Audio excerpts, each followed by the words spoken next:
Good evening, I'm Taylor Thomas with the CTV News Update. Bowie State University receives a special visitor from Capitol Hill.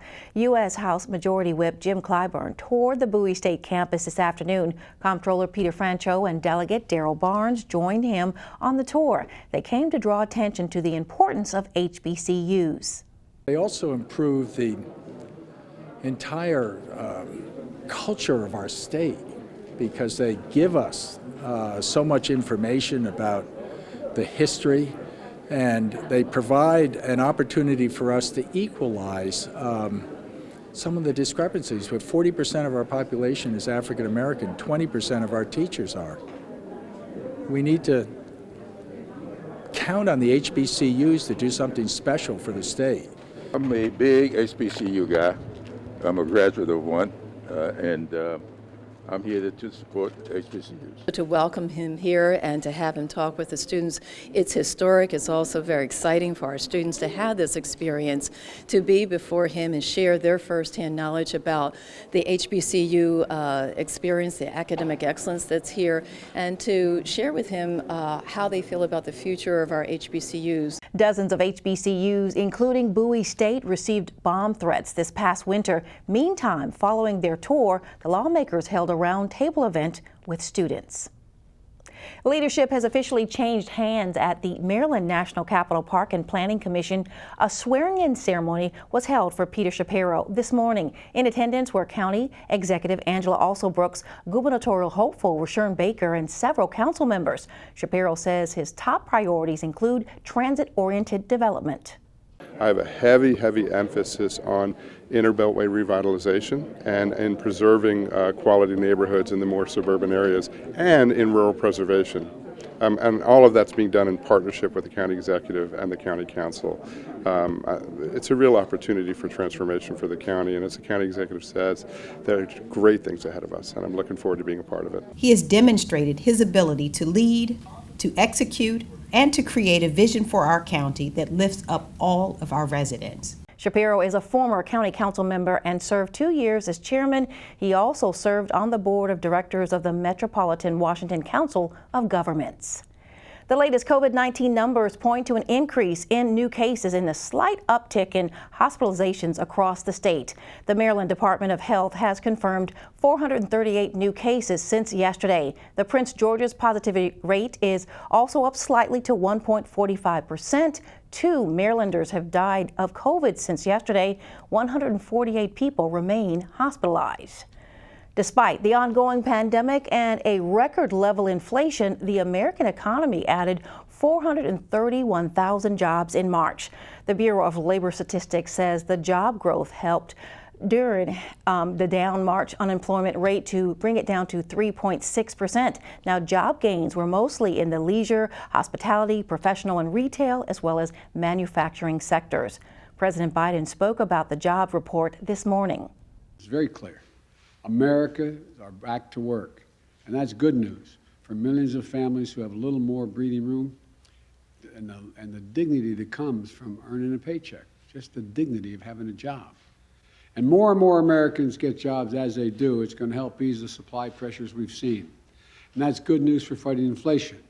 It's good news for our economy, and it means that our economy has gone from being on the mend to being on the move.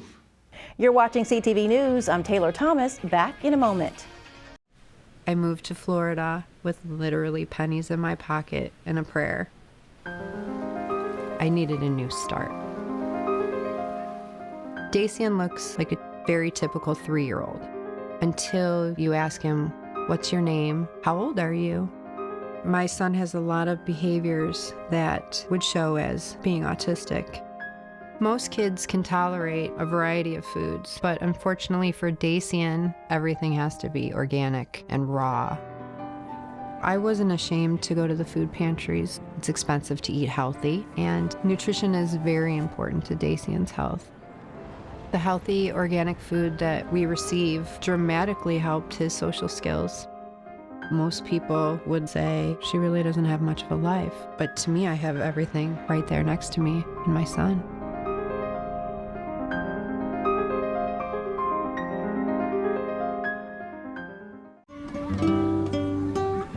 Right here, baby.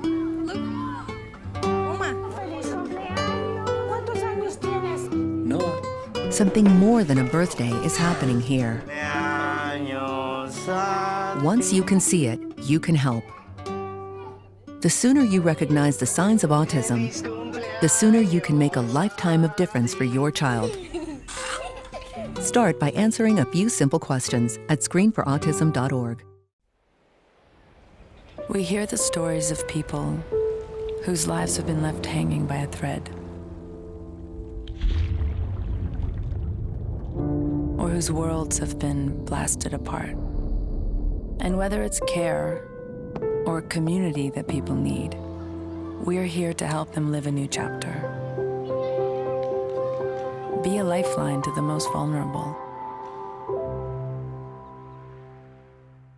Welcome back. Detectives are investigating a fatal assault in Langley Park. Police have identified the victim as 37-year-old Olivia Vale. Vale was found Sunday night outside an apartment building in the 7900 block of 14th Avenue. He was suffering from trauma injuries. Police say he died 2 days ago. Anyone with information about the incident is urged to call Crime Solvers at 1-866-411-TIPS. After many years at the helm of the Maryland National Capital Park and Planning Commission, its longtime chair, Betty Hewlett, is officially retired. All this week, CTV has been highlighting Hewlett's illustrious career from her arrival in Prince George's just after law school at Tufts University to the many projects she helped bring to fruition in the region. Tonight, we asked her about the future. So I figure if, 42 years in this county, it's time for me to go do some of the things that I'd like to do. Call 1-800-GOT-JUNK. Go visit with people, family and friends, volunteer for the causes I believe in, purge, travel. I want to see the world. I want to see things locally. I'd like to take a cruise up the Mississippi River. I'd like to be on a paddle boat. There's just so many other things I'd like to do. But my heart still is with Prince George's County, and I will, God willing, I will be around, and I will still care, and I will still step up. All of us here at CTV News wish Betty Hewlett well. Less than a week after the Maryland Secretary of the Environment ordered a state takeover of a water waste treatment plant in Baltimore, the city takes the matter to court. Baltimore is set to file a motion seeking judicial review of the takeover of the Back River wastewater treatment plant. City officials call the state's move unfair and counterproductive. The state says widespread maintenance issues have allowed improperly treated sewage to be discharged back into the river. Baltimore City staff shortages and supply chain issues says it's working to correct those matters. The House Judiciary Committee is scheduled to hold a hearing this afternoon on a bill that aims to repeal driver license suspensions for low-income people in debt. The Job Opportunities Task Force says public transportation is not a viable option for many who work or live outside urban centers. The group also says there is no evidence that suspending a license improves debt collection. The measure would exempt those who make less than $40,000 annually or 300% of the federal poverty level. A College Park physician has agreed to pay more than $500,000 to resolve allegations that she billed Medicare and other federal health programs for services that were not rendered.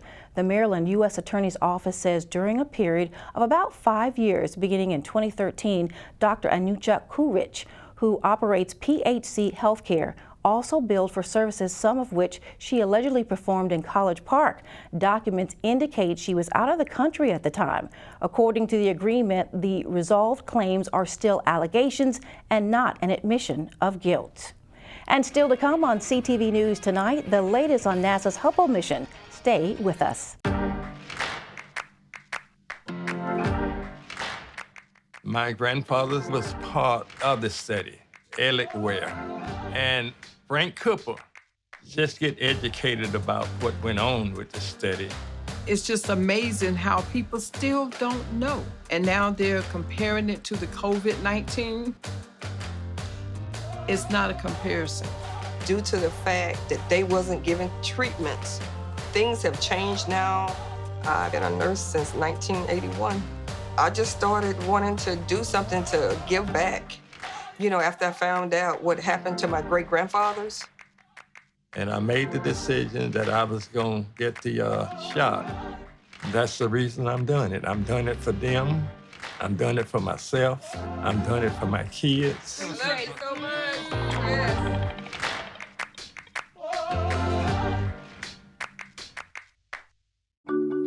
I tell my son, I love you every single day.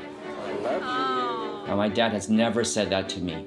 Not because he doesn't love me, but because culturally it wasn't comfortable for him.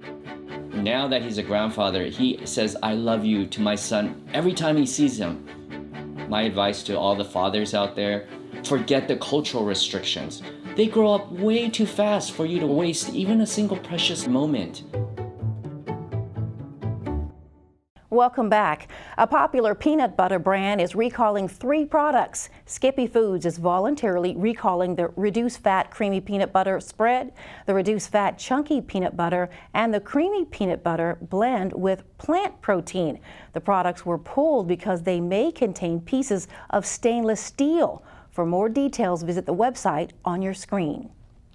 A reminder for homeowners, be sure to follow Maryland's Lawn Fertilize Law while doing your yard work this spring. The Department of Agriculture says fertilized products can be applied to lawns as long as heavy rain is not expected. The law is designed to prevent excessive nutrients from entering the Chesapeake Bay and local waterways. Officials actually recommend skipping spring fertilizing if you can, if your lawn is healthy, of course. They say fall is the best time to fertilize most local grasses like fescue and Kentucky bluegrass.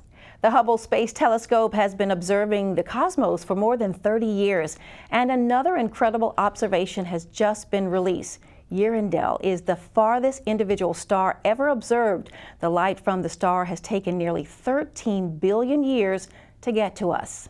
This image in particular is very special because the galaxies that are in the foreground, the ones that are closer to us, are bending the light behind them in such a way that it magnifies and amplifies those earlier galaxies and spreads them as an arc along the image. And the stars and the galaxies are aligned in such a way that we have a very rare glimpse of not just a galaxy from way back in the early universe, but an individual star.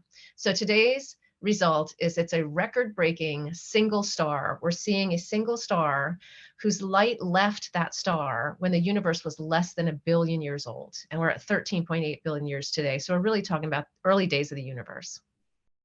To learn more about the new discovery, log on to nasa.gov/Hubble. You can also follow Earendel on Twitter at NASA Hubble. Art lovers, mark your calendar. A new outdoor sculpture exhibit is coming to southern Prince George's County this weekend. The exhibit is called Past and Present and will be held on the grounds of the historic Oxon Hill Manor. Prince George's Parks and Recreation partnered with the Washington Sculptures Group on the new project. This Saturday, April 2nd, guests can take a guided tour of the outdoor sculpture display. The title or the theme for the exhibition is Past and Present. So having a historic facility, we were trying to think of ways to bring sort of a modern twist, a contemporary twist into the grounds. So the contrast between the historic and the modern contemporary work creates a very interesting dialogue. The second guided tour will be on June 23rd. Officials plan to offer more guided and self-guided tours in the future. The exhibition will run for 2 years and it's free. Checking your weather forecast tonight, mostly clear with lows around 35 degrees. Tomorrow, sunny skies, highs near 57. Sunday, sunny skies, temperatures around the upper 50s. Monday, mostly sunny with highs around 60 degrees. And that's a wrap of our CTV News Update. I'm Taylor Thomas. Good night.